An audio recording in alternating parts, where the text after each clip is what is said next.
আশুলিয়া এলাকায় 5ই আগস্ট তারিখে 6জন ছাত্রকে গুলি করে হত্যা করা হয়, শহীদ করা হয়। এই 6জনকে হত্যা করার পরে আপনারা সোশ্যাল মিডিয়ার মাধ্যমে জানেন যে তাদেরকে প্রথমে গুলি করে হত্যা করা হয়। হত্যা করার পরে তাদের প্রথমে চ্যাংদলা করে একটা রিক্সা ভ্যানের মধ্যে উঠানো হয়। ওইখানে কিছুক্ষণ ফেলে রাখার পরে পরবর্তী সময়ে পুলিশের একটা ভ্যান নিয়ে এসে সেই ভ্যানে তাদেরকে উঠানো হয়। ভ্যানটা সেখান থেকে সরিয়ে থানার পাশে একটা জায়গায় একটা দোকানের সামনে দাঁড় করিয়ে রেখে সেই লাশগুলোতে পেট্রোল এনে বোতল ভরে এক জায়গা থেকে পেট্রোল আনে একজন, আরেকজন এই পেট্রোলটা ঢালে, আরেকজন ম্যাচ নিয়ে আসে, তারপরে আগুন দিয়ে জ্বালিয়ে দেওয়ার চেষ্টা করা হয় গাড়ি সহ।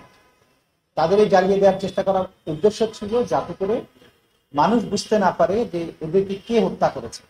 পুলিশ হত্যা করে পুলিশের গাড়িতে রেখে আগুন দিলে মানুষ মনে করতে পারে যে পুলিশের গাড়িতে যেহেতু আগুন দেওয়া হয়েছে, হয়তো এই হত্যাকাণ্ডটা ছাত্র জনতা করেছে। এইভাবে দায়টা অ্যাভয়েড করার জন্য তারা পুলিশের গাড়িতে রেখে আগুন দেয়।